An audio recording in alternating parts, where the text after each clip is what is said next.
Bismillahirrahmanirrahim. Class 11th, subject economics.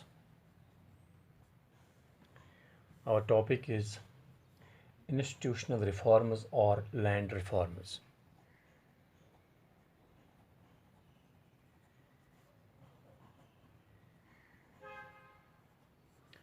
Institutional reforms or land reforms.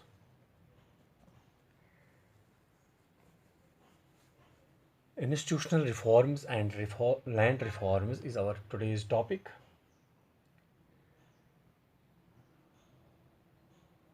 Institutional reforms or land reforms includes number first, abolition of intermediaries,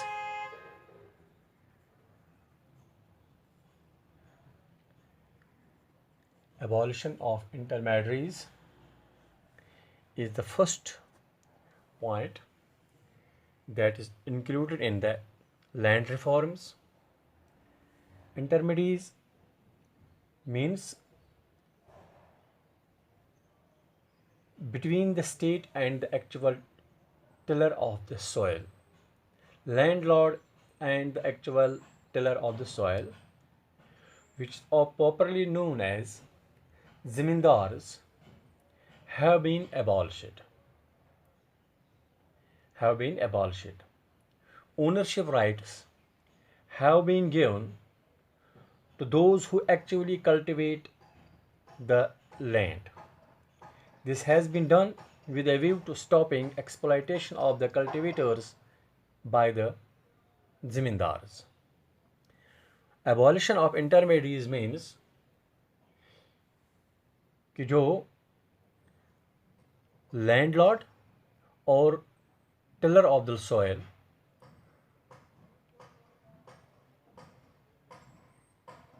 वो landlord system को ख़त्म किया गया, जिनको हम पहले कहते थे, इसको हम कहते हैं एबॉलिशन ऑफ ज़मींदारी सिस्टम।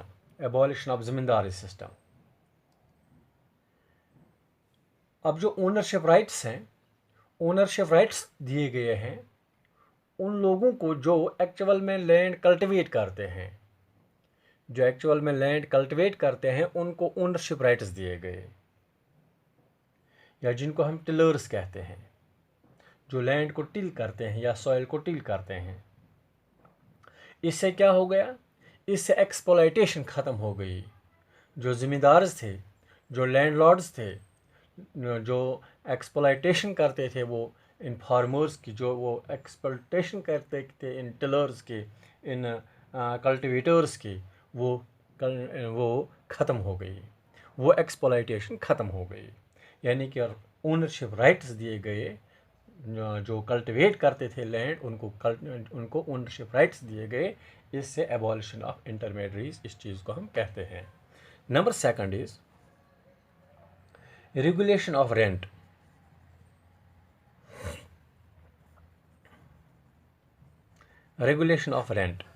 रेंट मुकर्रर किया गया to put an end to excessive and illegal extortion from the cultivators. Rent have been fixed. Generally, these are not exceed 1/3 of the value of crop. अब जो रेगुलेशन ऑफ रेंट हो गया, अब जो बाकी ज़मीन रह गई, एक तो एबॉलिशन ऑफ ज़मींदारी सिस्टम हो गया। अब जो लैंडलॉर्ड्स के पास ज़मीन रह गई, वो ज़मीन जो उन्होंने कल्टिवेटर्स को दे दी, उस पर एक रेंट मुकर्रर किया गया, इसको कहते हैं regulation of rent. To put an end to excessive and illegal extortion from the cultivators. Rent have been fixed. अब उनके लिए एक रेंट फिक्स किया गया कि कितना वो वैल्यू पे करेंगे, कितना इनके ऊपर रेंट लागू किया गया कि कितना वो रेंट पे कर सकते हैं। It was generally it was not to exceed 1/3 of the value of crop. ये है regulation of rent to put an end to the excessive and illegal extortion from the cultivators. Rent have been fixed. Generally, these are not to exceed 1/3 of the value of crop. Number third point is consolidation of holdings. Consolidation of holdings. Consolidation of holdings क्या है? वो land जो हमारी holdings थे उनको कहते थे they were fragmentation of holdings with a view to combating fragmentation. Steps have been initiated for the consolidation of holdings. Is consolidation of holdings means कि इस जो स्कैटर्ड लैंड था, इस स्कैटर्ड लैंड को एक ही जगह जमा किया गया, इसको एक ही जगह जमा किया गया, उसको कहते हैं कंसोलिडेशन ऑफ होल्डिंग्स. जो फ्रेगमेंटेशन थी, फ्रेगमेंटेशन को ख़त्म किया गया. By 2004 more then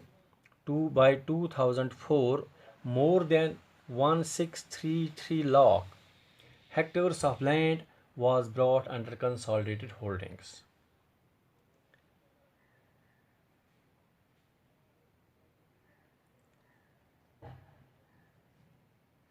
Implying holding of a farmer at one place rather than scattered in pieces and several places. Consolidation of holdings क्या है? कंसोलिडेशन ऑफ होल्डिंग्स ये है कि इस स्कैटर्ड लैंड को एक ही जगह जमा किया गया, इस एरिया को एक ही जगह जमा किया गया. इससे हम कहते हैं कि ये है फ्रेगमेंटेशन को ख़त्म किया गया, स्मॉल साइज़ को ख़त्म किया गया, बड़े बड़े प्लाट्स बनाए गए, बड़े बड़े साइज़ बनाए गए. बाय 2004 तक मोर than 1633 lakh hectares of land was brought under consolidated holdings.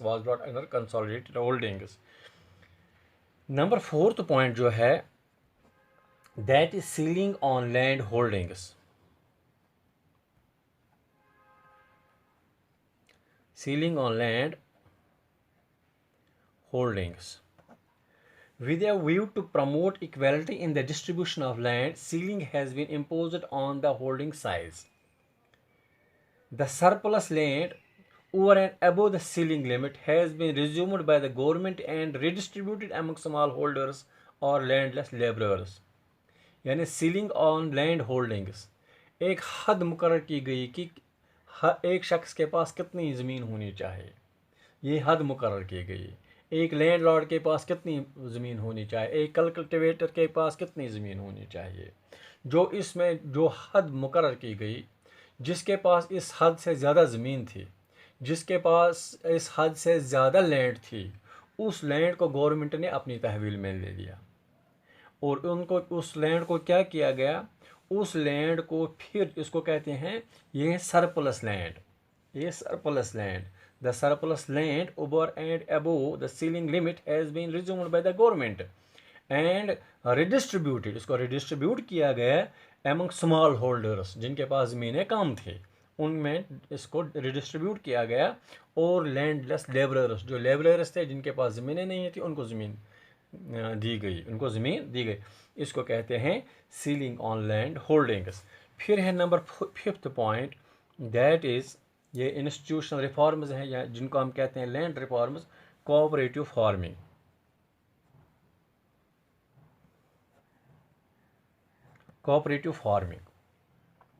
Cooperative farming is encouraged to further consolidate the gains of consolidation of holdings.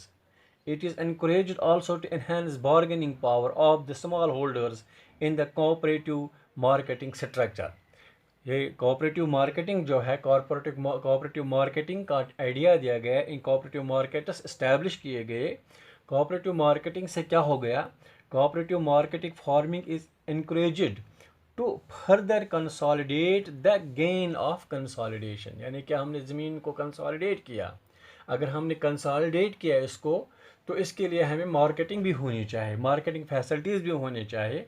तो इसके लिए क्या हो गया, it is encouraged also to enhance bargaining power of the small holders in the cooperative marketing structure. जो cooperative marketing structure था वहाँ पर ये ज़मींदार जो है ये अपना प्रोड्यूस वहाँ पर ले जाते थे और वहाँ पर वो बार्गेनिंग भी करते थे।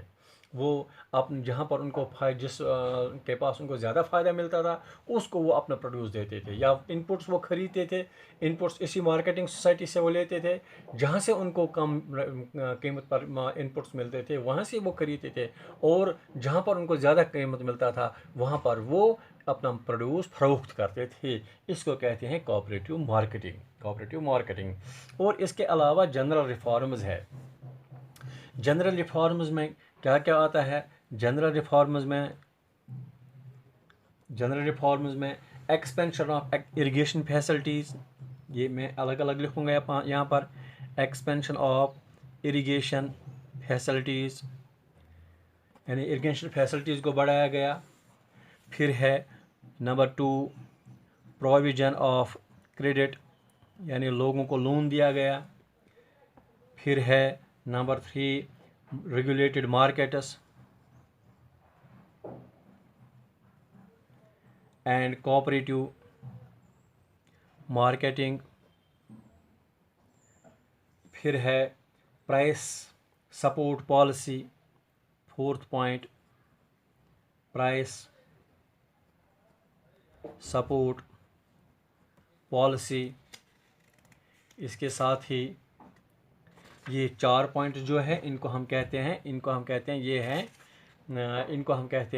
ये हैं जनरल रिफॉर्म्स। जनरल रिफॉर्म्स में क्या है? Expansion of irrigation facilities, irrigation facilities को बढ़ाया गया, इससे हमारा लैंड रिफॉर्म होगा, इससे हमारी पैदावार बढ़ गई। फिर है प्रोविजन ऑफ क्रेडिट, क्रेडिट की फैसिलिटी पहले कम थी, तो इंस्टीट्यूशनल रिफॉर्म्स में, लैंड रिफॉर्म्स में क्या किया गया? इस लिमिट को बढ़ाया गया। प्रोविजन ऑफ क्रेडिट, लोगों किसानों को कर्जा दिया गया। ये फिर है regulated marketing and cooperative society, cooperative marketing, यह भी मैं आपको बता रहा था। कोऑपरेटिव मार्केटिंग का सिस्टम राइज किया गया ताकि जो किसान है वो अपने इस प्रोडक्ट को, अपने प्रोड्यूस को मार्केट तक आसानी से ले जा सकते थे, और वहाँ पर वो पूरी तरह से बार्गेनिंग करते। और ये कोऑपरेटिव मार्केटिंग इनके बिल्कुल एरिया में हुआ करता था। इसके साथ साथ ये है price support policy. Price support policy यह है कि इसको कहते हैं minimum support price. Minimum support price में गवर्नमेंट ने खुद खरीदा, जो मार्केट में ले जाते थे, अगर उनको वहाँ पर कीमत कम मिलती थी तो वो ज़मींदार जो थे, जो किसान जो थे, वो गवर्नमेंट को वो फ़रोख्त करते थे। गवर्नमेंट ने एक मुकर्रर किया हुआ था एक कीमत, जिससे उनको फ़ायदा मिलता था। इसको मैं फिर से बताऊंगा। To motivate the farmers to increase farm output, it was necessary to protect them against uncertainties of the market. Here comes the role of the price support policy. Under this policy, government assures a minimum price to the farmers for his produce. The government is committed to buy the surplus produce of the farmers at the minimum support price. यानी कि minimum support price पर वो वहाँ से खरीदते थे, और उनको वो ज़मींदारों को, किसानों को उसका वो कीमत अदा करते थे। इसको कहते हैं कि government assures a minimum price to the farmers for the produce. The government is committed to buy the surplus produce of the farmers at the minimum support price. That is all for today. Thank you.